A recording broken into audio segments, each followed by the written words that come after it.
आजकल का जो माहौल हो चुका है, ज़्यादातर लोगों को ऐसे देखा जाता है कि उनके अंदर उनको ये सोच लिया कि उनको मरना ही नहीं, माज़अल्लाह। कभी भी किसी ने क्या कहा, आपने क्या कहा, आपने क्या सुना, उससे कोई मतलब नहीं है। एक दूसरे को प्रताड़ित करना, परेशान करना, गोया कि ज़मीन हथिया लेना, मारना पीटना, कुछ मतलब नहीं है। लग रहा है कि मौत से उनका भरोसा उठ चुका है कि उनको मरना ही नहीं है।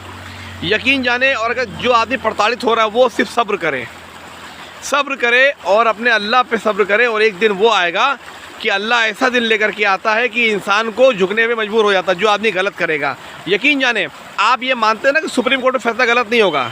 कहीं भी किसी अदालत में हो जाए, किसी अदालत में भी फैसला गलत नहीं होता। बाई चांस अगर किसी को ये लगता है कि वहाँ भी गलत हो, लेकिन सुप्रीम कोर्ट में फैसला गलत नहीं होता। आप ये मानते हैं कि सुप्रीम कोर्ट, हाई कोर्ट में फैसला कभी गलत नहीं होगा, तो आप ये बनाइए उस अल्लाह रब्बुल इज़्ज़त ने, ईश्वर ने, भगवान की अदालत में कैसे फैसला गलत हो जाएगा। अगर आप किसी के साथ गलत कर रहे हैं और आप कहते हैं मैंने उसको बेवकूफ़ बना दिए, नहीं, बेवकूफ़ नहीं बनाया आपने, एक्चुअली आप बेवकूफ़ बन गए ईश्वर की नज़र में, भगवान की नज़र में, अल्लाह की नज़र में। इसलिए कभी किसी के साथ गलत करने से पहले ये कोशिश करिए कि इस ज़िंदगी के अंदर अंदर उसको बता दीजिए या उसको ये कह दीजिए कि भाई मैंने आपसे गलत किया, उसके लिए माफ़ी कर लीजिए, मामला ख़त्म कर लीजिए।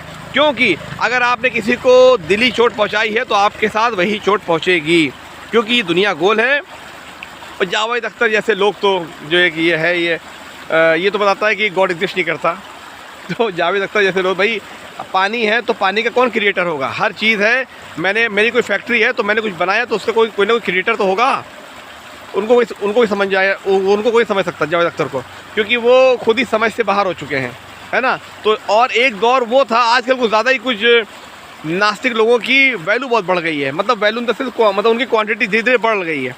क्यों बढ़ रही है? वो दौर था कि जब ये पैगंबर लोग आया करते थे, प्रॉफिट लोग आया करते थे, और ये बात होती थी कि नहीं हम इस चीज़ को नहीं मानते, उस चीज़ को नहीं मानते, तब अल्लाह सीधे मौजिज़े दिखाया करता था, ईश्वर सीधे मौजिज़े दिखाया करता था कि देखो अगर तुम ये करोगे तो ये होगा। अब वही वक्त आ गया है, मेरी ईश्वर से यही कामना है कि आप भी वो ऐसे चमत्कार दिखाइए कि जो ऐसे लोग हैं, नास्तिक लोग हैं, उनका विश्वास पैदा हो, और वो ऐसे लोग जो अपनी चीज़ को कुछ मानने की कोशिश कर रहे हैं वो वहाँ से हटें और ईश्वरवादी हों। और कभी भी आप कहीं भी कोई फ़ैसला कर लें और गलत फ़ैसला किसी के लिए अगर आपने किया तो आप यकीन जानिए वही ईश्वर है, वही आपको सज़ा देगा। अगर ऐसा नहीं है, आपको अगर आप ईश्वर को नहीं मानते तो आप करके देख लीजिए किसी के साथ गलत, यूनिवर्स घुमा फिरा करके आपको वहीं पर ले आएगा और कड़ी से कड़ी सज़ा मिलेगी।